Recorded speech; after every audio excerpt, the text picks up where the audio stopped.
ku në mira vite kam mbledhur vazhdimisht punëtorët e të gjithë kaninave të Shqipërisë. Punëtorët të angazhuar në knek, në tharje, në peshkim, në ndërtimin e shtëpiave, me kallama, me park, me kasht, me çfarë do reforme. Kam mbijetuar në 3000 vite. Është në qytetet më e gjatë ku akoma jetohet dhe mbijetohet dhe luftohet për të drejtat dhe dignitetin e punëtorëve. Jeti Turqit është tipi i kësaj punëtorie në të gjithë Republikën e Shqipërisë.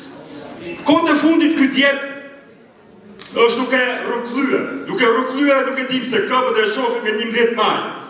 Duke rrugëllyer të gjitha ato interesa o kujzese që kanë shkatruar interesat e punëtorëve në këtë qytet. Vjeni Tirana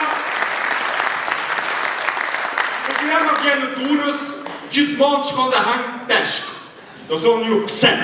Sepse as nuk ja ka idem fare qytetit. Rinde në gobet dhe shijon të gjitha, qofte Karkalesa, Shkarkalesa, Gafore, të gjitha format. Vetëm për qytetit nuk flet, asnjë gjë nuk flitet për të.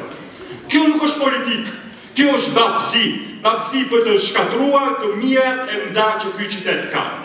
Ne gjithë të ditë kemi trokitur der në der, kemi kuptuar vërtet impulsin e njerëzve dhe qytetarëve, impulsin e nervit, impulsin e rezistencës dhe impulsin e tyre për të vazhduar përpara këtë betejë. Dhe ajo çfarë kemi kuptuar është që der në der ka dignitet, banesa të pastruara, me vazo, me lule, me gërqere, të mbajtura me ato pa kosto. Ku do thonë ju? Maminas, në vendet më braktisura në Shia, në Sut, në vende ku ka mbi 40 vite ku janë ndërtuar banesat sociale në regjimin e dikushëm dhe sot asnjë lloj mire nuk i është kthyer. Por banorët aty brenda shtëpive kanë rezistuar dhe kanë siguruar dhe i kanë dhënë dignitet jetës tyre, së bashku në tokën bujqësore, së bashku në shtëpi dhe me familjen që prosperojnë të gjithë.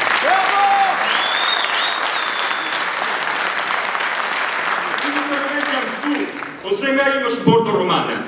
Zemra im është Porto Romane, aty ku janë të lokalizuar më shumë minatorët të gjithë Shqipërisë.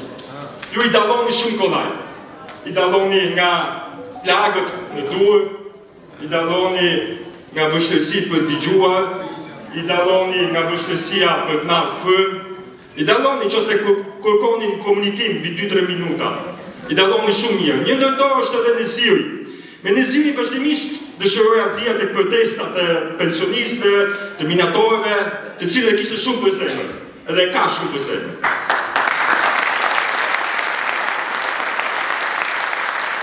Neziri vitet 107 mëngjesit merrte autobusin, kalonte atë autostradën e Tiranës 2 orë për trafikun dhe shkonte në bulevardin kryesor për të protestuar. Ditën e mërkurë përballë kryeministrisë dhe ditën e hënë përballë parlamentit. Këto ishin 2 vendimet dhe momentet më decisive ku Neziri dhe shumë të shokët ti shpresoni vërtet të ndryshoni situatën.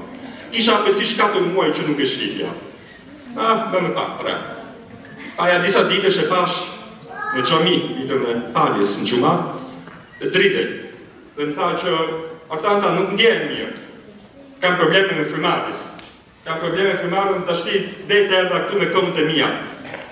Dhe i thash, po, ke shkuar, je vizituar, tha, çfarë të vizitohen? Kam shkuar në spitalin publik dhe kam kuptuar që asnjë lloj kuje nuk ka për shëndetin tim, për frymarrjen time. Shkova më falë në spital privat dhe më thanë, kjo është një faturë shumë e kushtueshme. Dhe Neziri tha shumë kollaj, tha, unë për statusin e minatorit, është 82 vjeç.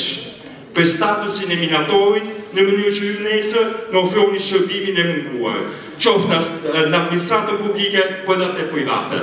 Ky është një nevojë që ne të gjithë duhet luftojmë, sepse statusi është paritet.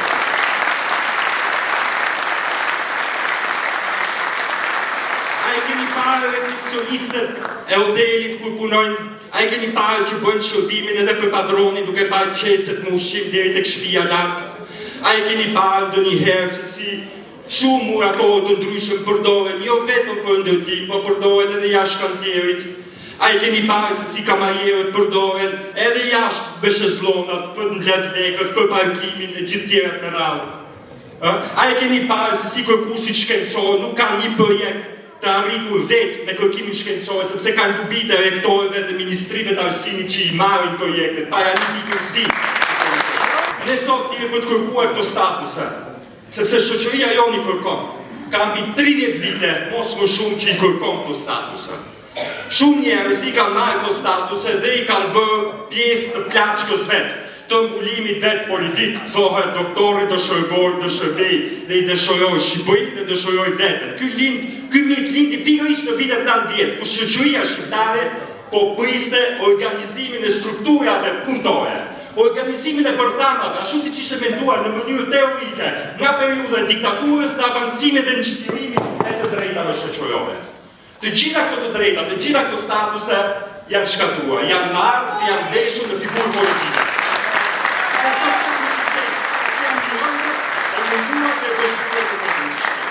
Rindet nga e bërë përshim të gjithë së bashku.